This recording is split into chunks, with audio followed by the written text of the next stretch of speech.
¿Lista, doctora Andrea? La invito a pasar. Bueno, buenos días. Vamos entonces a dar continuidad a la sesión de la mañana.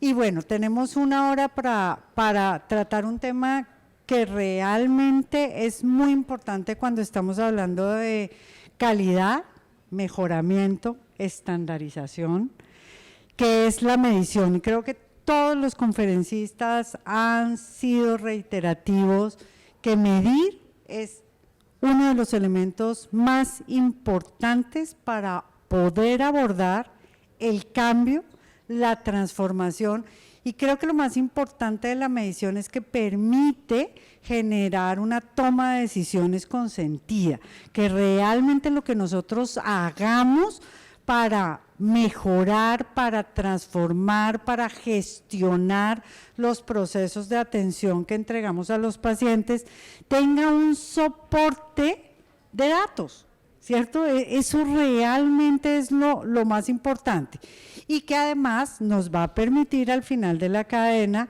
evaluar el impacto, o sea, ver si realmente lo que nosotros estamos haciendo está impactando los resultados de salud que le entregamos a los pacientes. Entonces, en ese orden de ideas, pues tenemos dos conferencistas que nos van a hablar de este tema. El primero, pues no necesita presentación, que es el doctor Carlos Kerguelen. Si alguien en este escenario nos puede hablar de este tema, de cómo medir, de qué medir para transformar y gestionar la calidad, es el doctor Carlos Kerguelen. El doctor Carlos Kerguelen es médico cirujano de la Universidad del Norte. Posteriormente adelantó sus estudios de especialización en diseño y evaluación de proyectos en salud. Cuenta con una maestría en Health Management Planning and Policy de la Universidad de Leeds en Inglaterra. Complementa su formación académica con certificaciones de Patient Safety Officer en Johns Hopkins y en el Instituto de Mejoramiento de la Calidad del IGE. Es autor de 3 libros de calidad en salud, es reconocido nacional e internacionalmente por todo su trabajo en calidad en salud y ha dedicado sus últimos 20 años, sino más, en apoyar a las instituciones a generar ese mejoramiento continuo, pero generar ese mejoramiento continuo basado y utilizando herramientas y estrategias de medición, que es el eje central de esta conferencia y de lo que vamos a tratar el día de hoy. Entonces, nadie mejor para hablarnos de este tema, porque creo, como lo decíamos ayer en nuestra charla de mejoramiento, que todos los que estamos acá estamos convencidos de que la calidad es el diferenciador, de que para obtener calidad hay que mejorar, pero que para poder mejorar hay que medir para saber qué es lo que tenemos que mejorar y cómo logramos ese mejoramiento. Entonces, el doctor Carlos nos va a contar un poquito cómo hacer eso.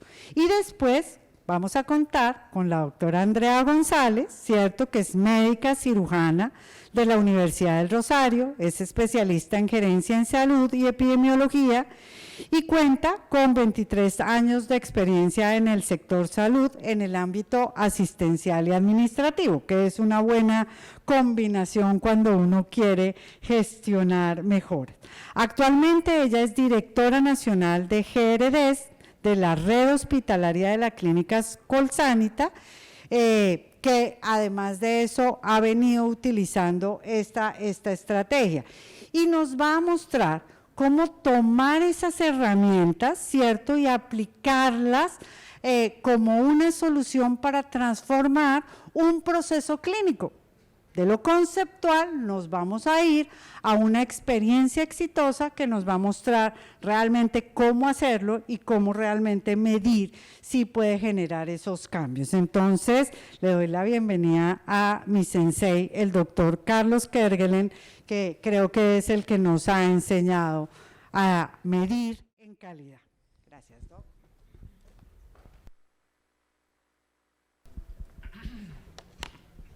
Nunca dejen que las introducciones se las hagan los buenos amigos. Nunca, jamás. Porque le ponen a uno la vara muy alta y la decepción después es igual de catastrófica. Buenos días a todos y a todas. Encantado de estar aquí con ustedes.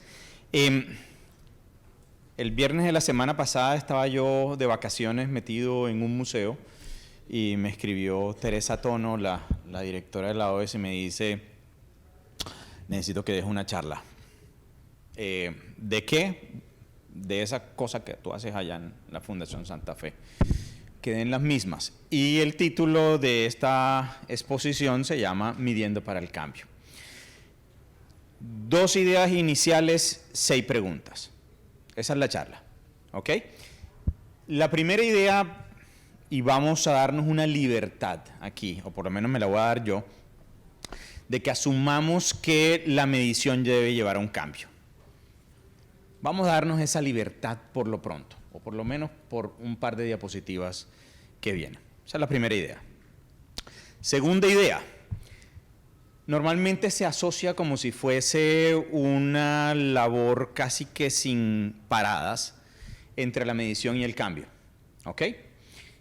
Quisiera ponerles sobre la mesa la pregunta de qué debe pasar antes de que ocurra el cambio. Y son 2 palabras que yo uso mucho en la cotidianidad de lo que en mi área hacemos en la Fundación Santa Fe. Y la primera es la palabra diálogo. Antes del cambio tiene que haber un diálogo, o muchos diálogos, unos más fáciles que otros. Y lo segundo es un proceso de persuasión, ¿ok? De buena persuasión. Y ahora les cuento un poco cómo encajan este par de palabras dentro de este contexto. No me las pierdan de vista este par de palabras. Entonces, la pregunta inicial es, ¿qué le da foco a la medición? Porque la medición no es una cosa silvestre que en las organizaciones ocurra porque sí, porque nos parezca chévere. El foco de la medición, y en cada una de las instituciones que ustedes representan, debe tener algo parecido a esto. Nosotros lo llamamos la mega, ¿ok? Pero eso puede tener cientos de nombres, misión, visión, credo, lo que fuese. Esta es la mega de la Fundación Santa Fe. Más y mejor salud para Colombia y la región. Todos ustedes deben tener algo de eso en la institución. ¿Y por qué se los traigo a colación? Es porque cualquier cosa que uno quiera hacer, incluyendo la medición, tiene que pasar por ese tamiz. Si uno propone estrategias de medición, ¿ok? Y esto no le pega a la mega de frente, si no ayuda a desarrollar la mega, obviamente lo que uno va a pasar es hacer un par de cosas. La primera es que medir implica tiempo, implica gente, implica equipos, implica plata. Si uno se pone a medir lo que realmente no mueva la mega, lo que uno está haciendo son mediciones estéticas. ¿Y eso qué significa? Perder plata, perder gente, perder tiempo. ¿Ok? Poner los recursos donde no están. Y las instituciones de salud somos muy proclives a tener unos reservorios de indicadores gigantescos. 1,000, 2,000 indicadores. Y cada tiempo alguien en las entidades de control tiene una epifanía que manda una nueva circular a medir nuevas cosas. Y uno no entiende un poco la lógica detrás porque uno nunca sabe qué termina pasando con los datos. Entonces, primera idea, ¿qué centra la discusión de la medición? La mega. Pónganle el nombre en sus instituciones, ¿ok? Segunda pregunta, ¿qué criterios debe tener uno a la hora de medir? Y esto es cosecha propia nuestra, esto no está en los libros, aunque sí está muy recogido y muy presente en muchos libros.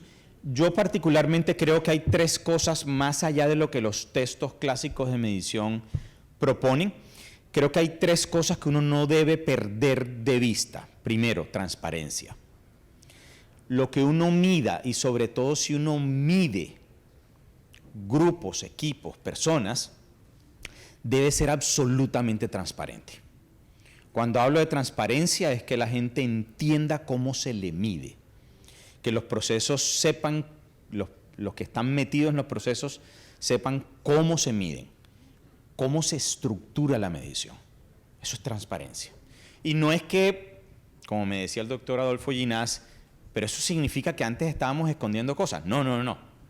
No es que estemos escondiendo, ¿ok? Que antes se escondiera y ahora no, sino que tiene que ser tan transparente que la gente entienda cómo es el proceso de medición.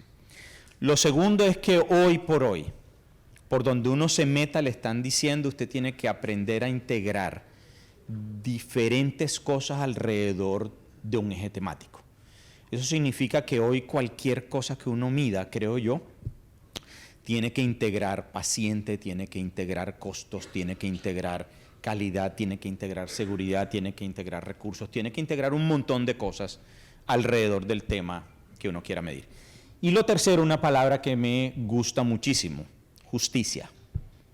Cuando hablo de justicia, y sobre todo en el proceso de comparación, uno tiene que ser justos comparando lo comparable.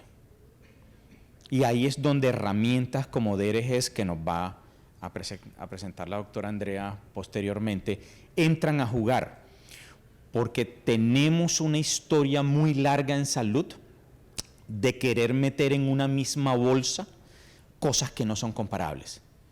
Y por lo tanto, cuando aparecen los datos y aparece una dispersión o una variación, doctor Ignacio, cuando aparece una variación muy brutal, lo primero que se tiende es a creer que es por un fenómeno de desempeño individual clínico. Y no es porque tenemos mal y estamos comparando lo no comparable. ¿Ok? Entonces, esas tres cosas las tengo yo siempre presentes en estos temas. Y una cuarta es granularidad. Por las funciones que nosotros hacemos en la subdirección de la cual yo estoy a cargo, uno siempre debería tratar de ir viendo diferentes capas de análisis en el proceso. Y uno puede ver el hospital o la institución a 20.000 pies de altura, pero irse por medio de un embudo. Yo siempre les hablo a mis compañeros de trabajo de este embudo, y es que uno poco a poco va desgranando los datos hasta llegar a una granularidad tal que le permita a uno incluso hacer comparaciones a nivel individual. ¿Ok? Esos son los 4 postulados. ¿Qué hacemos nosotros, como para ponerlos un poco en contexto en la cuarta pregunta? ¿Qué hacemos nosotros en la subdirección de métricas de desempeño clínico? Nosotros, básicamente, toda nuestra vida se va en esta primera parte de esta diapositiva. ¿Qué es esta primera parte? Nosotros estamos diseñados para responder preguntas. Ahí se nos va la vida. ¿Ok? Preguntas de qué y de dónde. Preguntas ojalá que respondan a buena medicina. Preguntas que ojalá estén planteadas en qué tan bien lo estamos haciendo. Y esa pregunta se puede activar internamente en el grupo o se puede activar externamente dentro de alguien de la fundación o incluso de terceros como pueden ser pagadores, que nos ha pasado en los últimos años. Si tenemos la pregunta, hay que ponerle un método. Y aquí en el método es donde vuelve a aparecer la justicia, tratando de buscar una forma estructurada de que lo que vayamos a comparar sea comparable y no haya ruido ni mucho sucio dentro del tema. Nuevamente aquí una de las tantas herramientas que usamos son grupos de diagnósticos relacionados. Y luego ponemos sobre la mesa los datos y damos la discusión. Y damos la discusión con el fin de persuadir. ¿Ok? Porque la única manera, creo yo, de que se active el cambio es que la gente esté totalmente convencida de que el cambio es necesario. Y que esté totalmente convencida de que el cambio es necesario es a través de que uno ponga buena información sobre la mesa de una pregunta en particular. ¿Ok? Eso es lo que nosotros hacemos. 9 personas haciendo esto. ¿Ok? 9 personas, de las cuales 7 son mujeres. Aquí hay 3 representantes. Y lo digo porque obviamente en el mundo inclusivo y esta cosa de la equidad de género, los que estamos en inequidad de género somos Miguel, que es el ingeniero, y yo. ¿Ok? 7 mujeres dentro de la cosa. Todas inteligentísimas. ¿Ok? Las preguntas normalmente, y esto tampoco sale de ningún libro, es cosecha propia, las preguntas tienen como una historia. El responderse preguntas normalmente tiene una historia. Y es que alguien levanta la mano. Hay un fenómeno ahí que a veces a uno lo molesta o no lo deja dormir y alguien se acerca y dice, óigame, aquí está pasando algo. Y empieza uno con una botadera de preguntas hasta que uno se hace la pregunta correcta. A veces no es tan fácil llegar a una sola pregunta, pero que sea la correcta. ¿Ok? Y empieza uno ahí ensayo y error y a botar corriente y a ver por dónde se le mete uno a los datos. Y luego pasan ciertas cosas. Y pónganle cuidado a ese y luego, porque lo voy a traer a final de la conversación. Entonces,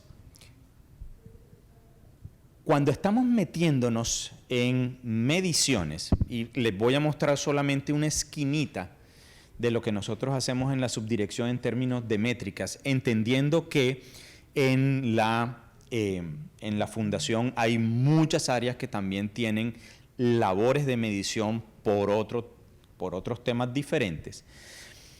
Les voy a mostrar una esquinita de lo que nosotros hacemos en medición amarrado a cambio, que es sobre el tema de desenlaces. ¿Ok?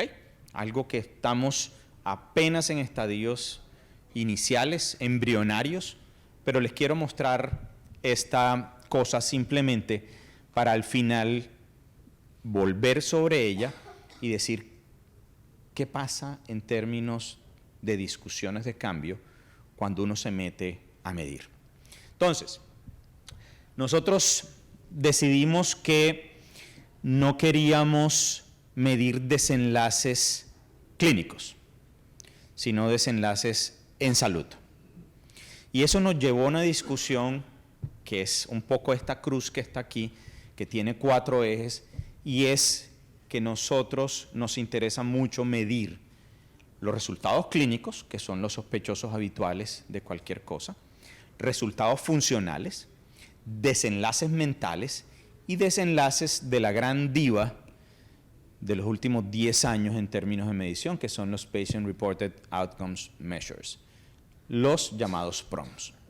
¿Ok? Entonces, lo que tratamos es que cuando miramos esa gran pregunta que hay que resolver, ojalá nos dé para resolverla en función de estas 4 dimensiones de medidas.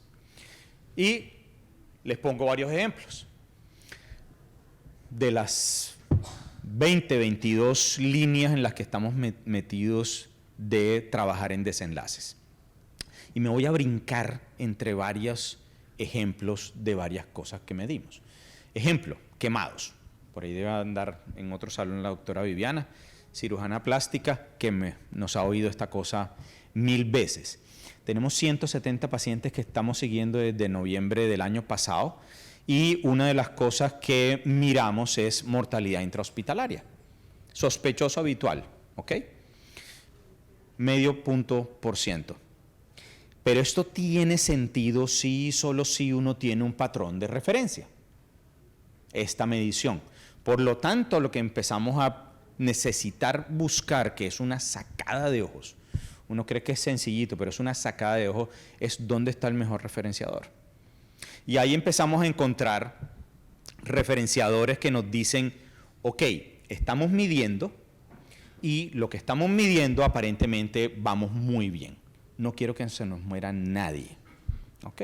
Medio punto porcentual. ¿ok? Lo que pasa ahí, y es, en ese embudo le toca a uno, y en las tres cositas de la justicia, uno le toca empezar a meterle ajustes, y eso es otro tema interesante en la medición, le toca meter ajustes para saber si uno va en la línea en que debe ir. ¿Por qué les hablo de ajustes? Ese paciente que se nos murió, desafortunadamente, es un paciente con 60% de su cuerpo quemado. Que si uno le aplica una escala de riesgo de mortalidad que es ABSI, ese paciente tenía el riesgo de mortalidad de más de 80% de probabilidad de morirse.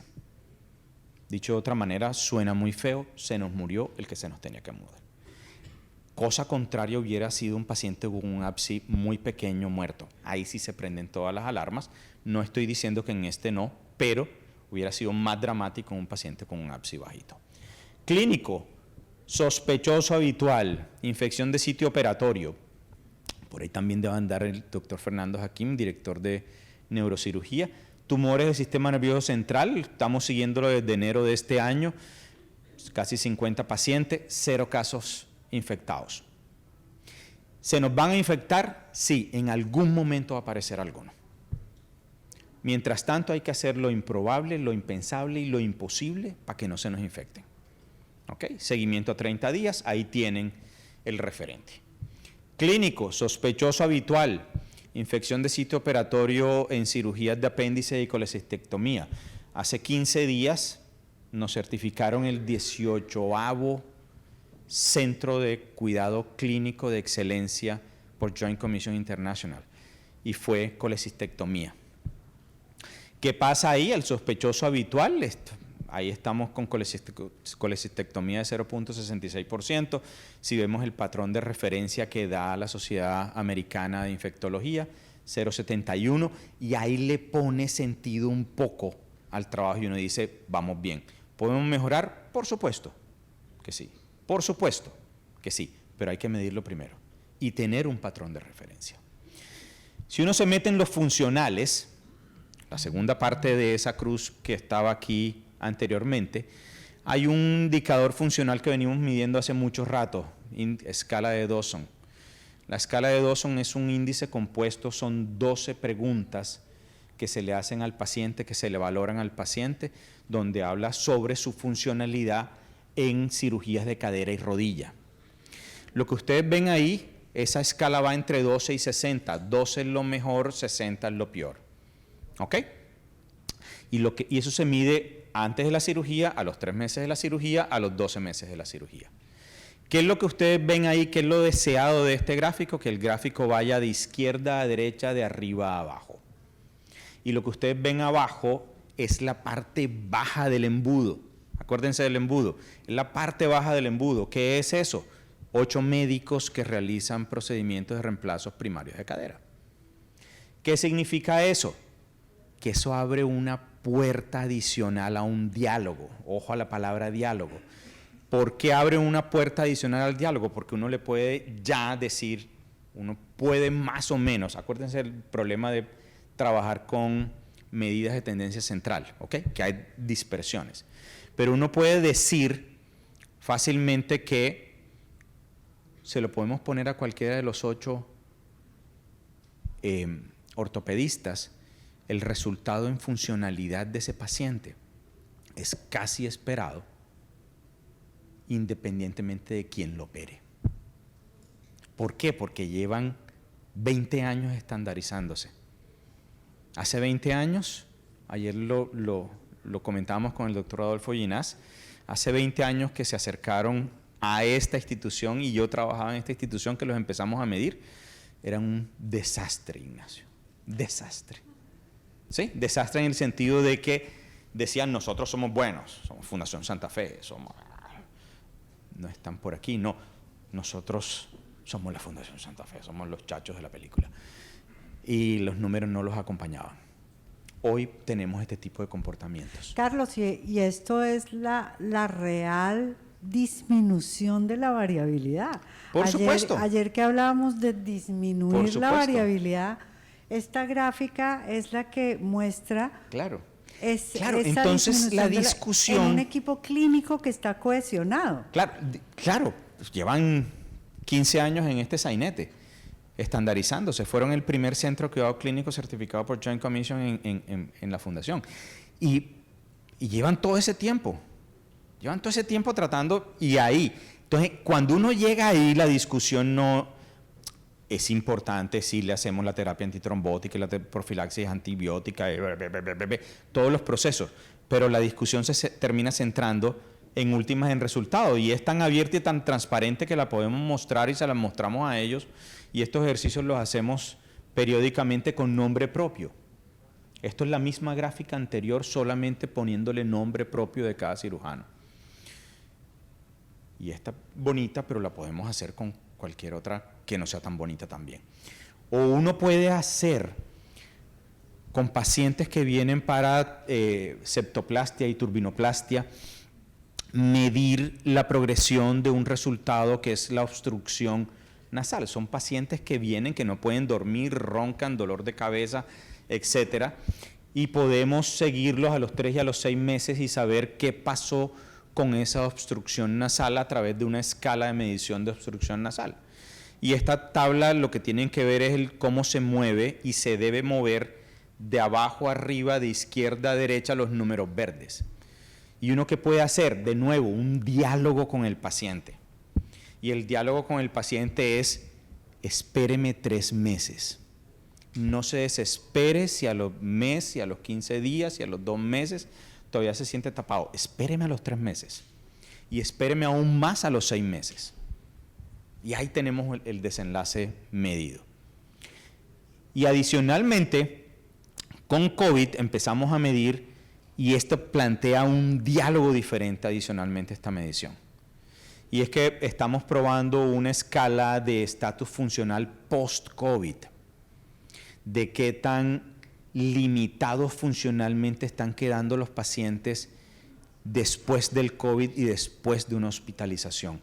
Y a donde hay que poner el ojo es a los grados 2, 3 y 4, ¿ok? Porque son pacientes que están quedando con una limitación funcional. Pero se nos trae, ¿se acuerdan que les dije? Acuérdense de y luego, ¿se acuerdan? Y luego es esto, y luego es, los atendemos, los metemos en UCI, les salvamos la vida, los ponemos todo. Y el luego, ¿qué es? Nos resolvemos una pregunta y se abren 4 más. Ese es el y luego. ¿Cuál es la pregunta?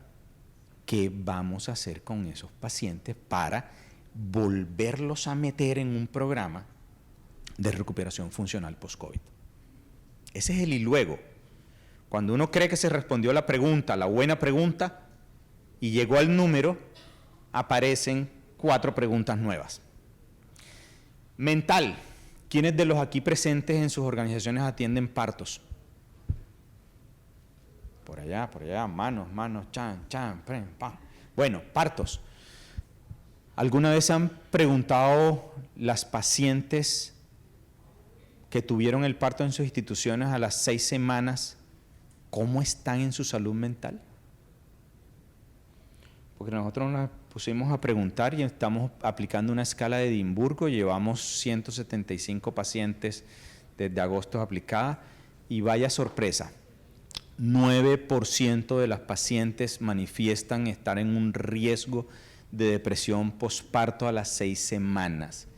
¿Y luego qué? Lindo el parto. Tenemos un piso entero para partos, unas cunitas fabulosas, una unidad de cuidados intensivos neonatal bellísima. Pero ¿qué pasa con 9% de señoras con riesgo de depresión a los 6 semanas? Y se las pongo más grave todavía. El año pasado tuvimos 620,000 partos secundáneos en este país. Aplíquele el 9%. ¿Y qué tenemos entre manos? Un problema de salud pública. ¿Y luego qué? ¿Cómo hacemos para traer de nuevo a estas señoras a un programa? Brutal. Y la diva de divas, los PROMs, las mediciones desde el enfoque del paciente, no desde el equipo de salud, sino yo con yo paciente. qué es lo que creo que está pasando conmigo en términos de resultados. Y ahí nos estamos metiendo. Y esta es una primera gráfica que estamos actualizándolo y le estamos metiendo.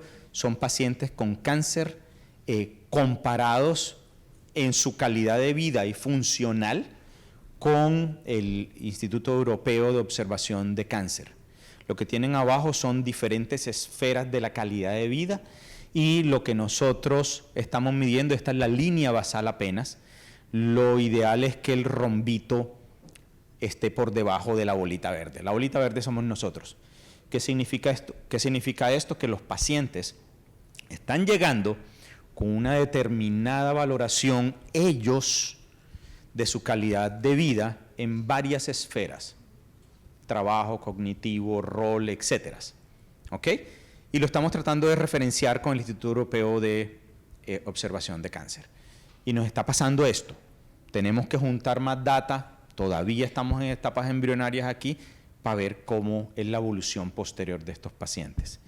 Esta que es calidad de vida con una escala que se llama EQ5 de 3L. Si se dan cuenta hay 10 barritas, tómenlas de a grupos de A2 y lo importante de esta gráfica es la sección verde entre cada par de barrita debe ir de abajo a arriba, de izquierda a derecha. ¿Por qué? Porque la primera barrita es la medición basal, la segunda es la de los 6 meses y esto es en pacientes de columna. ¿Ok? ¿Qué significa esto? Que en la medida en que la segunda barrita, los números pares, segunda, cuarta, sexta, octava y décima, el color verde sea mayor de la que tiene a su mano izquierda, significa que estamos mejorando la calidad de vida de estos pacientes. Ahí está el truco. Y doctor Rodolfo Denis, por aquí estamos usando una publicación suya de EQ5 de 3L para referenciarnos un poco. Ahí tenemos un par de preguntas que en su momento hablemos.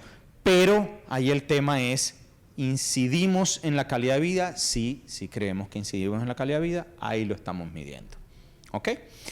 Y esta que me encanta, esto de vuelvo a quemados, lo que hay ahí es de nuevo una escala que se llama POSAS, en donde es una escala interesante porque la mide tanto el paciente como el cirujano. Y tiene unas variables que es si me pica, si me duele, si me arde, si me rasca, cómo está el color y el grosor y cómo están los bordes. ¿Ok? Y lo que nos estamos dando, y aquí viene de nuevo el y luego qué, lo que nos estamos dando cuenta es que hay unas variables de eso que llegan un momento en que bajan y dramáticamente, y es el paciente deja de sentir dolor, se le disminuye mucho la picazón, pero hay unas barras que se mantienen en el tiempo luego de la cirugía, como es el color, el pliegue, el grosor. Y aquí el y luego de la discusión es, ¿será que tenemos que armar un programa con el pagador de decirle a los 6 meses o al año, tráiganos de nuevo a ese personaje y miremos si hay que hacerle un retoque adicional a esas cicatrices? Pero adicionalmente, ¿cuál es el papel de salud mental en todo este cuento? Y cuando uno se mete en PROMS, ¿ok? Se mete en esto. ¿Y por qué la necesidad de PROMS? Porque a su mano derecha tienen la escala anterior vista desde el paciente y a mano izquierda vista desde el cirujano. Y la valoración que hace el cirujano es mucho mejor que la que hace el paciente. Por lo tanto, la sola valoración desde el equipo clínico se puede quedar corto, porque la valoración del paciente, en últimas, puede ser totalmente diferente a la del cirujano plástico. Entonces hay que empezar a medir este resultado desde la óptica del paciente. Y voy cerrando con 2 ideas finales. ¿Qué pasa cuando la organización crece? Fundación Santa Fe tiene un hospital universitario en Bogotá. Tenemos uno aquí a 15 minutos, bellísimo, que es el Centro Hospitalario Serena del Mar. Y en diciembre debe comenzar la construcción de otro centro hospitalario en el eje cafetero, Tatamá. ¿ok? Y la pregunta es, si usted es consistente con su marca, usted no puede pretender que aquí en el Centro Hospitalario Serena del Mar los desenlaces sean diferentes que en Bogotá. No se puede dar ese lujo, ¿ok? Por lo tanto, se nos va a triplicar el trabajito de comparar. Y ahí sí vendrán cambios. Y por último, ¿nos pagan por hacer esto? Pues a nosotros sí, recibimos el salario del chequecito, vea. Pero el sistema nos retribuye, en teoría, el valor que le estamos dando al sistema y a los ciudadanos. No. ¿Por qué lo hacemos? ¿Por qué meterse? Porque el cuento es, ¿para qué se van a meter en esos cosas de medición que cuestan un poco plata? ¿Para qué se van a meter en eso? Por esto. Porque es lo correcto de hacer. Entonces, uno mide sí para muchas cosas, incluyendo el cambio, pero uno lo mide porque es lo correcto de hacer y de generar nuevos diálogos. Diálogos como levante la mano con ese 9% de parturientas y le alerte a salud mental diciendo qué vamos a hacer, porque algo hay que hacer. Pero también para fijar expectativas del paciente, de decir, eventualmente a los 3 meses, a los 6 meses, a los 12 meses, yo no le puedo garantizar qué va a pasar, pero yo sí le puedo decir, más o menos, por lo que ya sabemos, qué podría pasar con usted en 3 meses, en 6 meses, en 9 meses, por decir una temporalidad. Y creo firmemente que hay que abrir un nuevo diálogo con los pagadores. Ojo a la palabra diálogo. ¿Que los pagadores les han dicho alguna vez que ustedes son muy costosos y se quedan mucho tiempo con el paciente? ¿No? Porque a nosotros sí nos lo han dicho todos los días.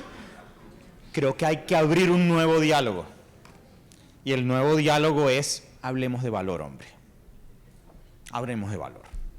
Con datos. Con datos sobre la mesa. Y obviamente esto debe dar pie a un nuevo relacionamiento con el ciudadano. De decirle al ciudadano y uno ser transparente desde sus páginas web, de si usted viene aquí a operarse de próstata, ¿a qué? No es que nos comprometamos, pero ¿cuál es nuestra historia? Frente a desenlaces de próstata, de quemados, de ACV, de 50.000 cosas. Medición. Sin medición esto no funciona. Y como estamos en términos y en temas de cambio, viene la doctora y le doy el cambio para que veamos otra experiencia en particular. Amigos y amigas, ustedes han sido muy generosos con su tiempo conmigo. Les agradezco haberme puesto atención. Gracias. Vieron que yo no estaba equivocada y que no fue excesivo el comentario de presentación para el doctor Carlos Kerguelen. Creo que es cierto. Y ¿saben qué me gusta del aprendizaje de la conferencia del doctor Kerguelen? Es medición, cambio y el después qué. Siempre que tenemos unos resultados de unos datos, hay que usar esos datos, ¿cierto? Hay que saber qué viene después, qué vamos a hacer con ellos, qué vamos a transformar, a quién se los vamos a mostrar, porque tener indicadores, resultados, por tenerlos ahí archivados, pues no va a generar transformación, ni cambio, ni calidad. Gracias, doctor Carlos. Doctora Andrea, el escenario es suyo. Bueno, muy buenos días para todos. Quiero agradecerle su presencia en la sesión y a la organización compartir este espacio para contarles y continuar la historia que inició Carlos. Esta historia inició en Clínica Colsanitas hace 3 años y fue la decisión de implementar Géredes como una herramienta de soporte a la gestión clínica. Tal como lo mencionaban, los GRD son una herramienta, sin embargo, estas herramientas que nos generan datos no son nada si no hacemos algo frente a esas mediciones.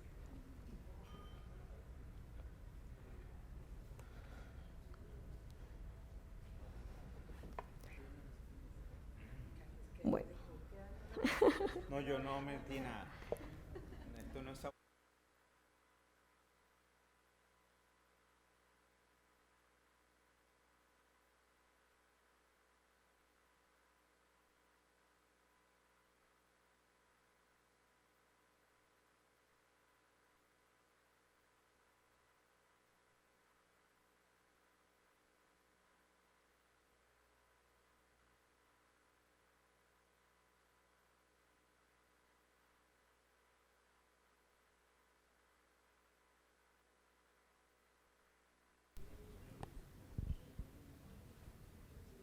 Bueno, un problema técnico, pero todo se soluciona. Menos mal teníamos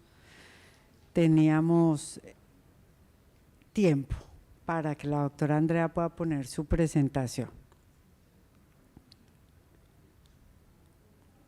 Ahora, si midiéramos, Carlos Kerguelen, cuántos problemas hemos tenido en la parte técnica y logística, son mínimos, ¿cierto? Solo que nos tocó a nosotros, pero ya lo solucionamos. Carlos, mientras la doctora soluciona este problema, en tu experiencia como subdirector de métricas de desempeño clínico de la Fundación Santa Fe, ¿cómo ha fortalecido eso el liderazgo de los centros de cuidado clínico? O sea, meterse en este tema, en este rollo, el liderazgo de los equipos clínicos y cómo ha impactado el gobierno clínico de la institución. O sea, ¿cuál ha sido ese motor de la medición para fortalecer estos dos elementos que son fundamentales? Sandra en el Soler tema. estaba por aquí, creo que se salió. Digo Sandra Soler porque Sandra Soler es la persona que en la Fundación Santa Fe es la cabeza visible de toda la estrategia de centro de cuidados clínicos. Yo les mencionaba en la charla, nosotros tenemos 18 centros de cuidado clínico certificados por JCI, y los centros de cuidado clínico fueron pioneros entre muchas cosas, ese uso de mediciones, no solo con la función de dar cuenta de lo bien que lo hacían, sino como un proceso interno de fortaleza en la gobernabilidad clínica. Súper. ¿Sí? Y eso implica que hace 8 o 10 años comenzaron ellos con esta tarea. Pero nos está pasando una cosa bien interesante. Si ustedes oyeron ayer a Henry Gallardo, director general, venimos en una estrategia de cambiarnos hacia líneas de servicio, hacia condiciones clínicas. Y en las condiciones clínicas están apareciendo que hay unos grupos que ya son grupos clínicos certificados en un procedimiento, pero otro montón de cosas que no. Claro. Columna, por ejemplo, es un buen caso, infarto es otro buen caso, que tienen montado un centro de cuidado clínico, pero hay otros pacientes de esa línea que no están montados en un centro de cuidado clínico. Y lo que hemos hecho es usar el aprendizaje De unos para del uno para el otro. transferirlos al otro. ¿Sí? Y en cierta forma eso es lo que va aportando a que la suma de centros de cuidado clínico que muestran resultados, Claro. generen valor y generen una organización excelente. Pero adicionalmente hay otro tema ahí, y es los médicos clínicos son muy buenos argumentando en la excepción, y que esto no suene mal a los clínicos. Y es cuando uno le dice, mire, aquí llegaron 100 pacientes y tal cosa. Sí, pero es que ayer me llegó un paciente que tiene un ojo en la mitad de la frente y adicionalmente tiene 3 brazos y 6 dedos en cada pie. Y uno le dice, viejo, hablemos de la normalidad. ese caso es un outlier y hay que mirarlo como un outlier.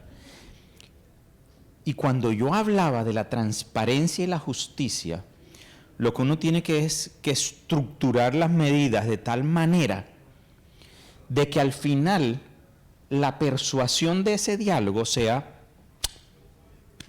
sí, no hay forma y no hay escapatoria y lo que está presentando es la realidad nuestra. Y creo que eso es pero lo que uno tiene que ser fomenta- justos en fomenta- ese proceso de ajuste que es Lo que nos el vamos pilar central de los DRGs. Ajá. ¿Sí? en un programa muy lindo, que también realmente es el que nos va a mostrar la doctora Andrea, que es el programa ERAS, ¿cierto? En un programa muy lindo, cómo realmente muestra uno desempeño, pero quería ir a ese punto en este intermedio que tuvimos con el doctor Carlos Kerguelen, porque yo creo que cuando los equipos clínicos ven sus resultados, fortalecen su liderazgo frente a los procesos de atención del paciente, que creo que fue lo que pasó con Cadera, que tú lo contabas, ¿cierto? Vimos resultados, somos los mejores, resultados mostraban, ustedes están lejos, pero miren ahora cómo la variabilidad es mínima y los resultados son muy buenos.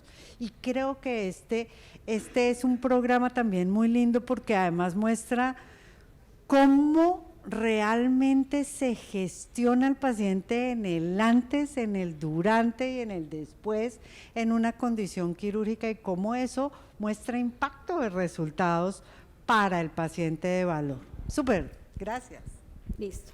Entonces, ahora sí, después de los problemas técnicos, les decía que les voy a contar cómo comenzamos a hacer mediciones, socializarlas con los grupos médicos e involucrarlos y que ellos pudieran comenzar a tomar decisiones sobre los datos.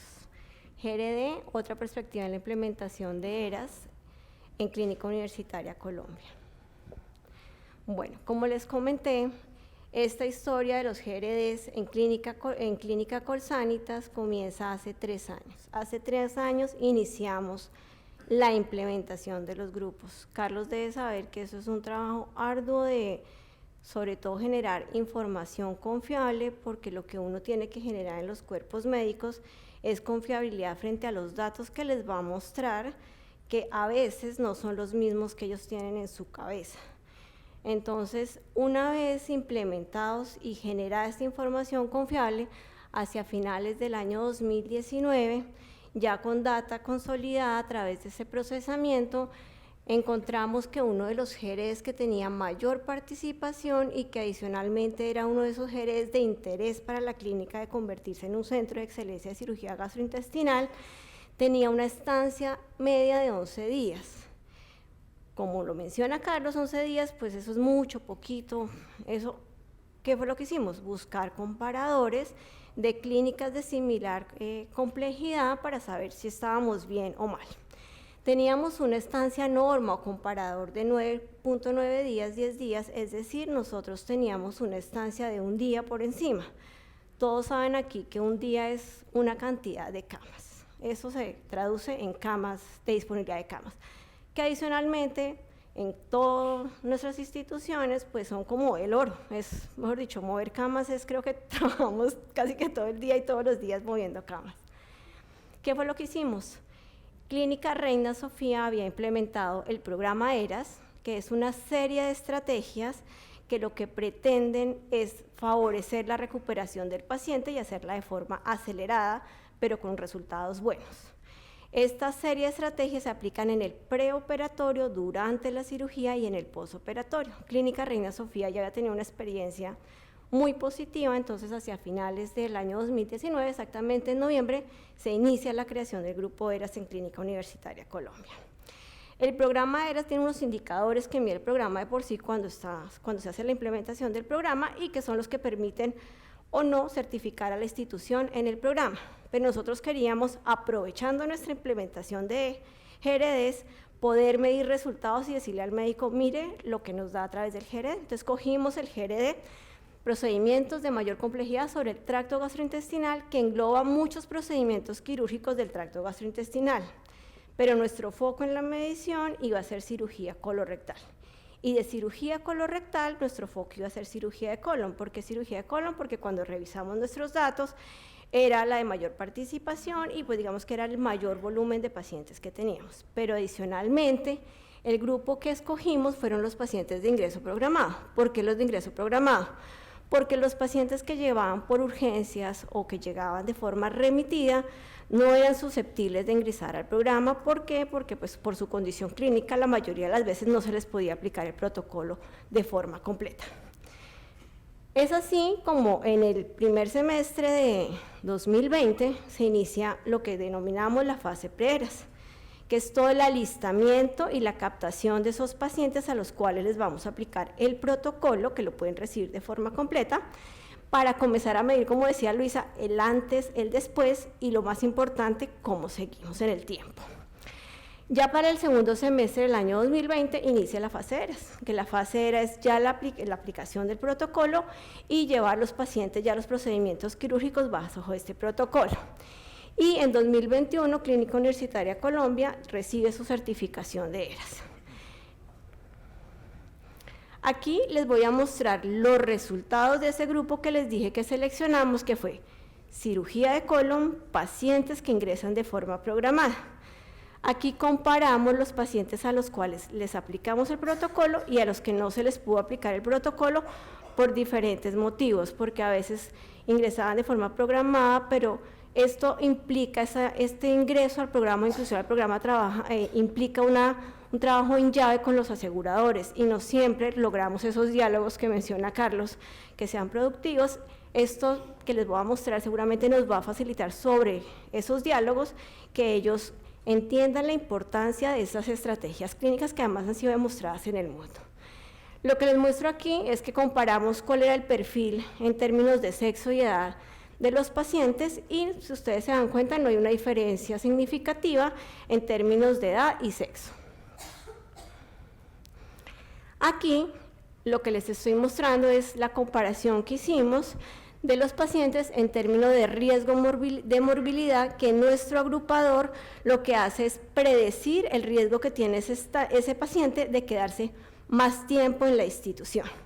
Como ustedes pueden darse cuenta, los pacientes ERAS tenían perfiles de riesgo más alto que los pacientes no ERAS, o sea, eran pacientes que tenían un riesgo de quedarse más tiempo en el hospital y tenían un mayor porcentaje en riesgos intermedios y altos. Cuando comparamos el índice de Charson, aquí todas las mediciones las hicimos por semestres, teniendo en cuenta que la introducción de ERAS fue pues en el segundo semestre de 2020. El Charson, en la fase pre-ERAS, el promedio de los pacientes de este grupo quirúrgico era de 3. En el segundo semestre, que es cuando ingresa la intervención de ERAS, ustedes se dan cuenta que los pacientes ERAS tienen unos Charson más bajos con un promedio de 2 frente a un Charson de 3 en los pacientes que eran no ERAS. Sin embargo, y esto es importante porque en el segundo semestre de 2021 cambió el Charson y los pacientes ERAS en este momento tienen un índice de Charson de 3 y los pacientes no ERAS tienen un índice de Charson de 2. Digamos que esto no tenemos como el COVID nos cambió mucho el tipo de pacientes que nos llegaban, entonces el tiempo nos dirá si pudo haber algún tipo de influencia de pandemia o si también, como estamos trabajando con el asegurador para, digamos que recibir pacientes de mayor complejidad que sean sometidos al procedimiento de ERAS, esto pudo ser como la transición entre este índice de Charson. Y aquí les quiero mostrar el resultado. Nosotros queríamos impactar y lo que queríamos medir era estancia. Como se dan cuenta, nosotros empezamos con una estancia de 9,2 días en este grupo quirúrgico, cirugía de colon, pacientes programados. Cuando introducimos ERAS en el segundo semestre de 2020, la estancia logra bajar a 6,8. Para el primer semestre de 2021 logramos una estancia de 4,8 y a final de 2021 tenemos una estancia de 7,9. Una estancia que se desvió, pero que no llegó al nivel de la fase pre-ERAS cuando no se había introducido la estrategia. ¿Por qué es importante esto? Hay que tener en cuenta que es una práctica clínica que es muy protocolizada, pero que como todo protocolo tiene una curva de aprendizaje y digamos que muy seguramente en el tiempo vamos a lograr eso que dice Carlos, que cuando uno llegue al nivel de granularidad de comenzar a mirar cómo lo hace cada uno de los profesionales, logre esa estandarización que nos permita que el resultado sea mucho más estable. O generar nuevas preguntas ahí, ¿cierto, Carlos? Generar nuevas preguntas de qué pasó ahí Exactamente. en esa brecha. Aquí vemos cómo pues, la diferencia entre los pacientes eras y no eras en términos de estancia es aproximadamente de 0.5 días, que eso es mucho en términos de camas. Adicionalmente, lo que vimos también es que el porcentaje de infección logró disminuir notablemente en el grupo de pacientes de cirugía de colon que ingresaban de forma programada, que al inicio del protocolo teníamos unos porcentajes del 22% y ya para finales de 2021 alcanzamos cerca del 7%. Cuando comparamos los pacientes que son sometidos al protocolo versus los que no son sometidos al protocolo, pues vemos que hay unas diferencias significativas en términos de infección y que los pacientes eras pues se benefician de esta aplicación del protocolo. Y aquí ya fue llevar cómo ese pequeño grupo que sí tiene una participación importante en el GR de procedimientos de mayor complejidad sobre tracto gastrointestinal nos permite impactar tanto que logramos alcanzar la estancia media que queríamos alcanzar de la norma, que era 9,9, y para este momento nosotros tenemos estancias que se han mantenido en alrededor de los 10 días, sin que el Charson varíe de forma significativa de forma global en el GRD.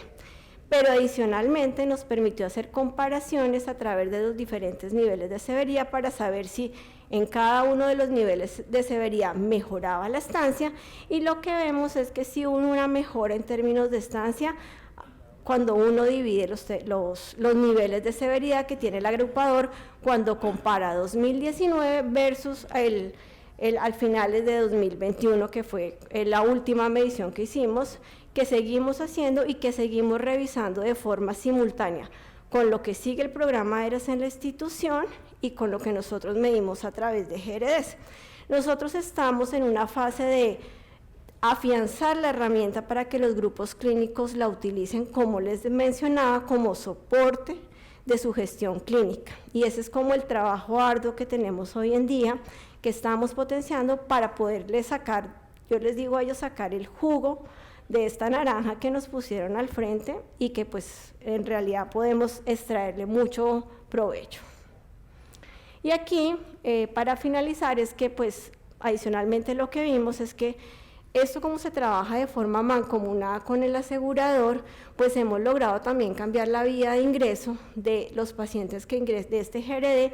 Teníamos un porcentaje casi que igual entre los pacientes programados y que ingresaban de forma por urgencias.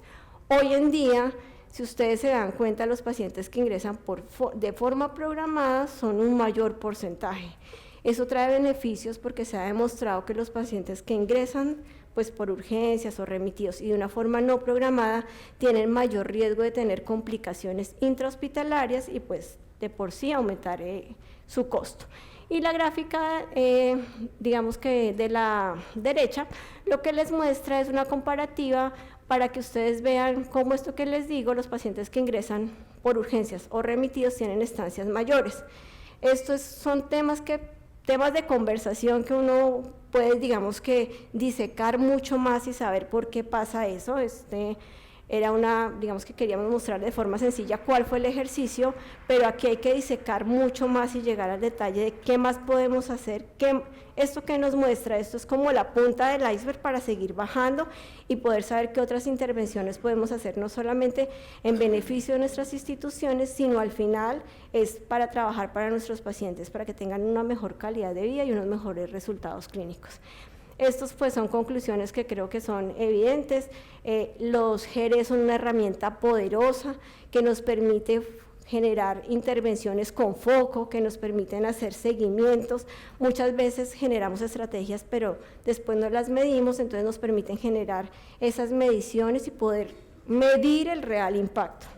Lo segundo, pues la implementación de ERAS es una estrategia que ha demostrado en el mundo y en las clínicas donde la hemos implementado que realmente favorece los resultados en términos de salud de los pacientes y se acelera la recuperación. Y el reto que tenemos hoy en día es, como lo mencionaba Carlos, pasarlo al resto de nuestra red hospitalaria y adicionalmente garantizar que esos resultados sean comparables entre nosotros mismos y generar, como creo que lo hemos hecho durante todo este foro, generarnos siempre la pregunta de qué podemos hacer mejor y podernos referenciar en esas mejores prácticas que tienen cada una de las instituciones que han venido acá. Compartir la información es muy valioso también y creo que pues esto genera un gran valor para todos. Esto era lo que tenía para mostrarles. Muchas gracias. Gracias, doctora Andrea. Muchas gracias, doctora Andrea. Creo que excelente la experiencia y fíjense cómo medir no necesariamente es que uno lo que pensó en la pregunta que surgió, empezó a medir, generó una intervención, no necesariamente muestra impacto porque uno se la imaginó.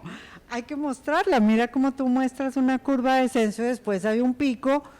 Venga, pero creo que lograr tener esos datos pues le permite a uno sentarse con los responsables, analizar, generar esos diálogos que planteaba Carlos para mirar realmente hacia dónde o qué sigue después o qué no va bien, qué tenemos que ajustar, porque llegar a la gráfica del grupo de cirugía de cadera de la Fundación Santa Fe, pues ha tomado ¿cuántos años?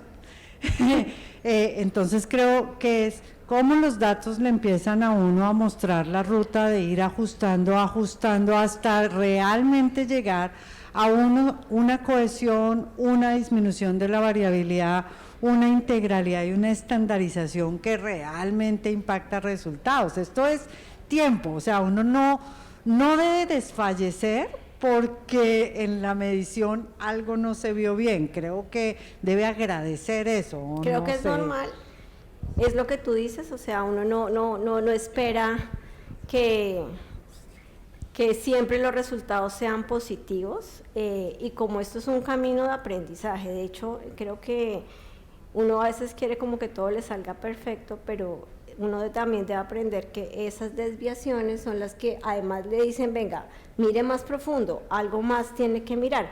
Aquí nuestro objetivo era mirar estancia, pero como cuando uno comienza a decantar el embudo, le salen, y seguramente nos van a seguir saliendo muchas más cosas, no solamente en esto, pues esto es un ejemplo de lo que hoy venimos haciendo, pero hoy cada vez que uno mueve el tamiz salen más cosas para intervenir. Carlos, palabras finales. Lo bueno de esta última intervención mía es que es lo único que los separa a ustedes del almuerzo. Vea, yo a veces digo que yo le tengo más miedo a un buen número con un mal número, porque a veces uno no sabe de dónde sale tanta perfección en el número, y si uno se mete a escarbar, eventualmente encuentra metodológicamente que hay una falla ahí. Pero yo quiero cerrar con el tema de los diálogos. Cuando uno llega a creo que va, Carlos, a esta pregunta que es como la que nos llega, y voy a darle cabida porque creo que al lugar, y es si el grupo clínico acepta el resultado del GRD, y de pronto no solo del GRD, porque el GRD pues es una herramienta que permite esa estratificación para lograr comparación de la medición en general. Claro, pero tú ahí necesitas un modelo médico sólido, en donde yo creo que hay como dos patas en la respuesta. La primera es que tú te presentes, por difícil que sea el diálogo, y nosotros hemos tenido unos diálogos dificilísimos, que ha llegado incluso a quitarle a cierto grupo de especialistas prerrogativas para atender ciertas patologías. De ese tamaño han sido los diálogos, ¿ok?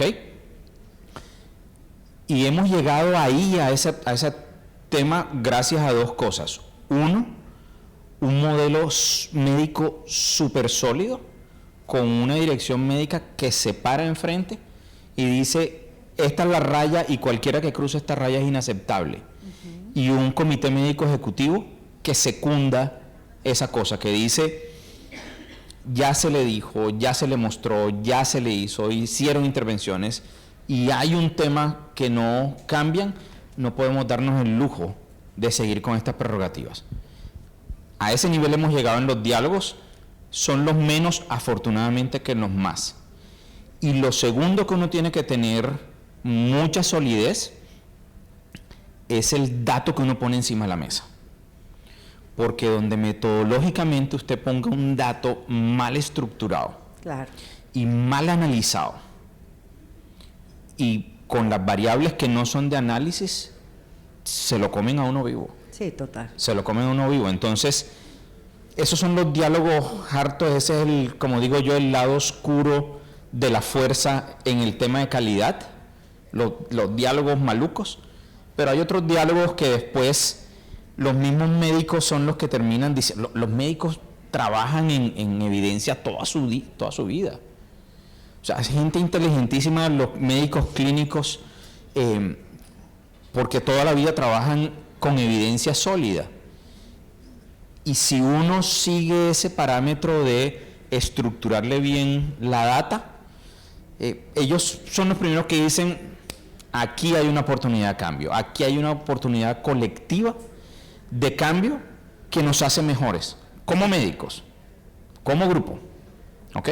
Pero uno tiene que hacerle justicia a cómo estructura los datos. Súper.